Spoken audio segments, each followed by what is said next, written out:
சிறகும் இறகும் பார்ப்பதற்கு வேண்டுமானாலும் மென்மையாக இருக்கலாம், ஆனால் வெகு தூரம் பறப்பதற்கான வலிமையை அது பெற்றிருக்கின்றது. நீயும் பார்ப்பதற்கு அப்பாவி போல இருந்தாலும் உன் வாழ்க்கையின் நெடுந்தூரம் நீ வலிமையோடு போராடுவதற்கான அத்தனை திறமையும் உனக்குள் தான் இருக்கின்றது. புற தோற்றத்தை பார்த்து எதையும் எடை போட்டுவிட முடியாது. என் அன்பு குழந்தையாகிய நீ உனக்கான உதவிகளை பிறரிடம் இருந்து எதிர்பார்க்கின்றாய். ஆனால் என்னுடைய கரங்கள் எப்பொழுதுமே உனக்கு உதவ காத்திருக்கின்றது. பிறரால் உனக்கு எது கிடைத்தாலும் அது என்னுடைய அருளால் கிடைக்கப்படுகின்றது என்பதை தெரிந்து கொள். நெடு நாட்களாக ஒரு உதவி கிடைக்க வேண்டும் என்று மனதிற்குள் ஆசைப்பட்டு கொண்டிருக்கின்றாய். கிடைத்தால் சந்தோஷம், அதுவரை நான் என் முயற்சியை விடப்போவது இல்லை என்று உன்னால் முடிந்தளவு உழைப்பதற்கும் நீ மறுக்கவில்லை. உன் தகுதிக்கும் மீறி அத்தனையையும் முயற்சியோடும் உழைப்போடும் சேர்ந்து இறைவனின் அருளினோடு வெற்றிக்காக எதிர்நோக்கி காத்திருக்கின்றாய். எல்லா உதவிகளையும் வெற்றிகளாக நீ பெற்றே தீருவாய்.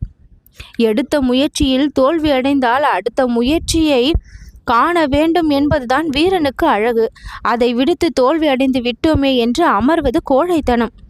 தெரியாத விஷயங்களை பற்றி, புரியாத விஷயங்களை பற்றி அதிகமாக யோசித்து கொண்டும் முயற்சித்து கொண்டும் இருப்பதும் வீண்தான். தற்பெருமையை தானாக ஏற்படுத்தி கொள்ளக்கூடாது, எதிலும் முந்திக் கொண்டும் செல்லக்கூடாது. ஆனால் தெரியாததை கேட்க தயங்கவும் கூடாது.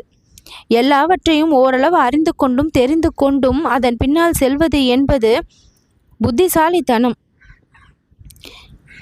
எதுவுமே தெரியாமல் எல்லாம் தெரிந்தது போல பாவனையை நாமே ஏற்படுத்தி கொண்டு அதில் போய் தோல்வியை சந்திப்பது என்பது முட்டாள்தனம். எந்த விஷயத்திற்குள் இறங்கும் பொழுதும் ஓரளவிற்காவது அதை பற்றின முன்னெச்சரிக்கை இருக்க வேண்டும் என்பதை தெரிந்து கொள். அசட்டு தைரியமும் சில சமயம் கோழைத்தனத்தில் கொண்டு போய் முடித்துவிடும்.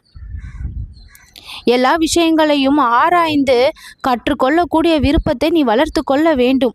அதில் சோம்பலை வைத்திருந்தால் வெற்றியை காணுவது கடினமாகிவிடும். நிறைய விஷயங்களை அறிந்து கொள்ள நீ ஆர்வம் காட்ட வேண்டும். நிறைய விஷயங்களை தெரிந்து கொள்வதில் நீ ஆர்வத்தோடு இருக்க வேண்டும். வாய்ப்புகள் கிடைக்கும் பொழுது அதை பயன்படுத்தக்கூடிய தகுதியை நீ சரியாக வளர்த்து கொள்ளவும் வேண்டும்.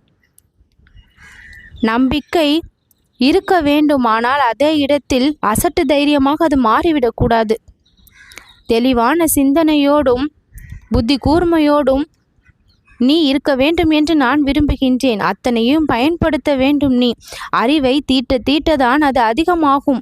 அப்படியே வைத்திருந்தால் அது மங்கிவிடும். எதுவாக இருந்தாலும் அதை பயன்படுத்ததான் மெருகேறும். பயன்படுத்தினால் குறைந்து விடுமோ என்று நினைக்கக்கூடாது.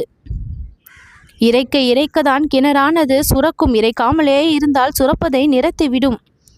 உனக்கான உதவிகளை நீ என் மூலமாக பெறுவாய்.